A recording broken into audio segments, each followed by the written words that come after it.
So today I'm going to be talking about Christianity and mental illness and how those two can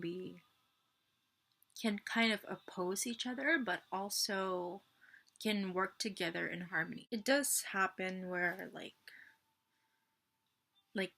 for example for me, my mental illness, it helped me to strengthen my faith in God. So that's what I'm basically talking about. But anyway, there's a it says here, mental illness is the last leprosy, says Jackie Oliver, chief executive of Through the Roof. Most people with severe mental health problems have experienced a great deal of rejection from society, but what a tragedy if they are also excluded from the love of our Christian communities of faith. The exclusion of people who experience severe mental health problems is a vexed question in all parts of society. A survey by the mental health charity Rethink found that 9 out of 10 people with mental health issues said that discrimination negatively affects their lives, and 2/3 have stopped doing something for fear of discrimination. A recent survey of nearly 300 Christians with a mental illness found that 30% had a negative experience with the church. So, in terms of mental illness and stuff, um, in the Christian community, there's a lot of like misunderstanding,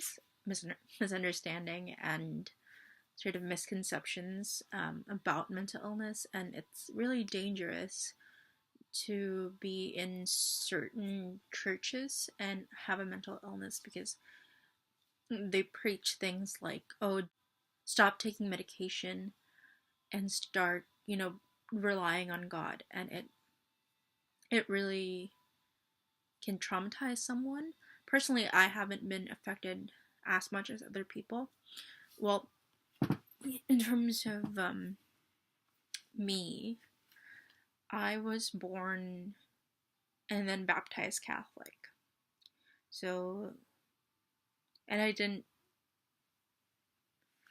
I prayed, I didn't really read the Bible, but I prayed. I went to Catholic school. Um, and then when I was about 14, I went to an evangelical church for the first time. And it was a really good experience that day. It was a Valentine's Day, about 2010 or something. And it was a really good experience. It was talking about how to have a relationship with God instead of just following a religion, which I felt like I was doing the first 13, 14 years of my life, which was just following a religion, but not having this relationship or like an intimacy with God. And yeah. So when I was 14, I started regularly attending an evangelical church. And to this day, I still attend that same church, but I don't consider myself an evangelical Christian, even though I do go to an evangelical slash Pentecostal slash Baptist church. I consider myself a non-denominational Christian just because I don't think my beliefs necessarily line up with any denomination of Christianity. I just know for sure that I believe in Jesus. I believe, I believe that God is one in three persons, so the Father, the Son, and the Holy Spirit. But that's another thing. But basically, I'm a Christian, and I also have a mental illness. I was diagnosed with depression when I was 18, and then I was diagnosed with schizophrenia and anxiety when I was about 21, and I'm 23 now. So a lot of the things that I experienced in the church was I did receive pastoral counseling initially when I was around 18, and it was very psychoanalytic. I was a psychology student, so I know what they're doing. Like, if I compare my pastoral counseling to my like cognitive behavioral therapy with a non-Christian, they were very different. Like the pastoral counseling, they did like you close your eyes and then you think they give you a word, and then you associate it, and it's really like going deep into your childhood, your subconscious. It's very Freudian, which is funny because Freud is probably the least Christian psychologist, but the whole pastoral counseling that I experienced was very psychoanalytic. But the CBT that I did was very self-directed, and that was with a non-Christian counselor. And I don't really have a preference to either two. Um, the big thing that I feel really helped my depression, at least, was medication. A lot of and a lot of Christians, they want you to stop taking medication because it's not like you're not relying on God or whatever. But I find that personally, me, Zoloft really helped. Like it's sertraline slash Zoloft.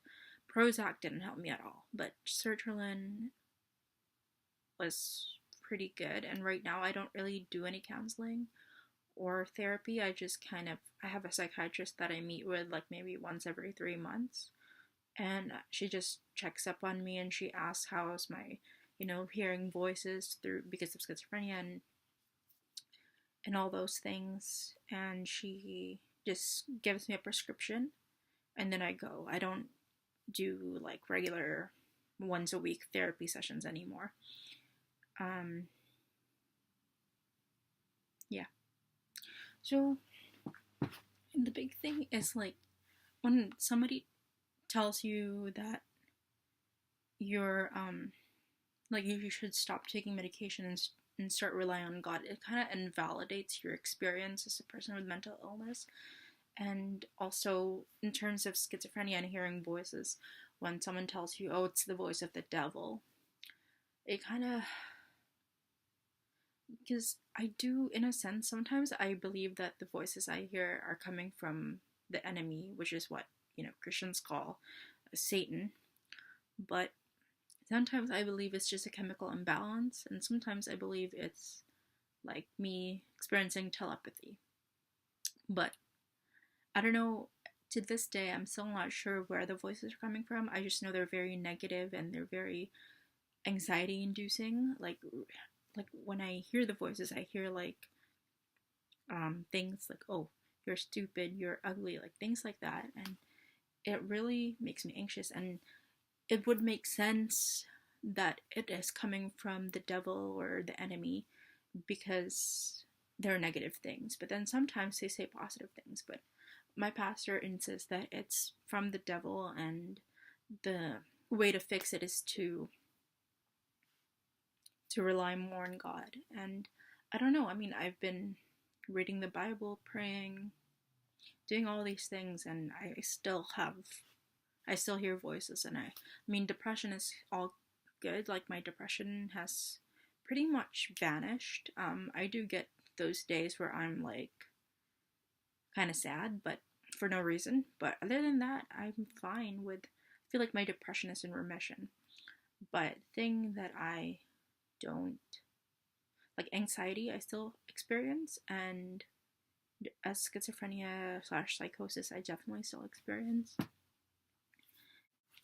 So anxiety and schizophrenia, I still experience those two things, like hearing voices and then thinking people can read my mind and getting really anxious and all those things. And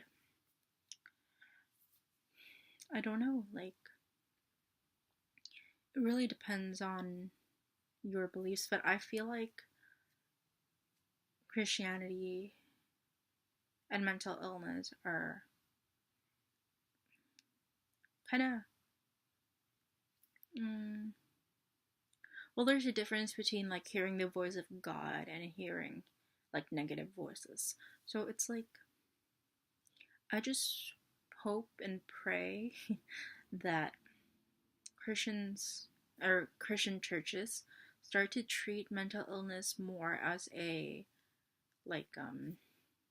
a treatable disorder or disease, or not disease, but like an illness, but Christianity too, sometimes Christianity just takes it too far. Like even with like cancer or something, they're like, oh, the prayer is what's gonna help. And I personally feel that prayer helps, but sometimes like there's like all these questions that I think of. Like for example, we had a youth young adults ministry group meeting, and the question was, if you could ask God one question, what would it be?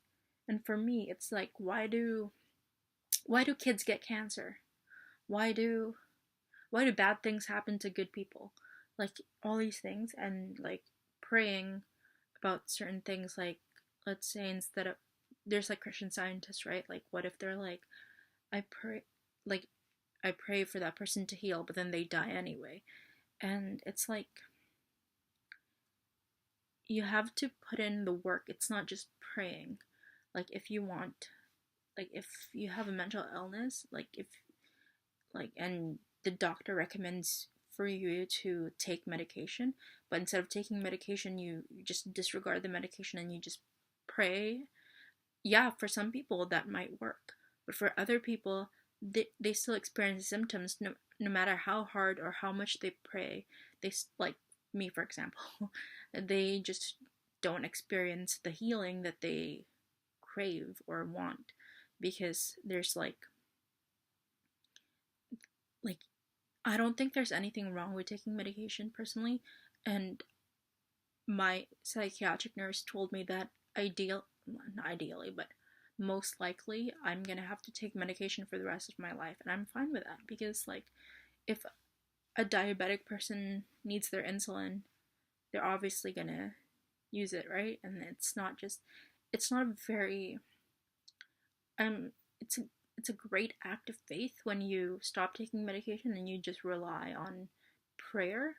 But sometimes it could be really dangerous. Like if you're, this is an extreme example, but let's say someone was having an allergy attack and then they need their EpiPen. Are you gonna like not give them their EpiPen and just pray about it? It doesn't work like that. You pray and then you take the EpiPen and then you stab them with the EpiPen, and then it works, right? Like if you're like, there are certain advances in medicine that they're like it everything comes from God. Like when you, like these medications, they were made by people and people were made by God. So it's not like you're doing anything wrong by taking medication, because or yeah, so it's not like you don't have faith in God. You're just supplementing it with something that helps you, because there's that whole thing about, it's not just faith, it's also works. Faith without deeds is dead or something. I always hear it when I listen to my Bible app. Faith without deeds is dead or something. So if you just have blind faith, it's not going to help you get better. So you have to, consult your doctor or your psychiatrist, and then of course you can pray if you believe in God and you believe in his power and his healing capabilities, then you can for sure pray, but also seek the doctor who seek the doctors, seek medical help, and also if you have a family member or a friend that, and you believe in God and all that, don't force your beliefs upon them about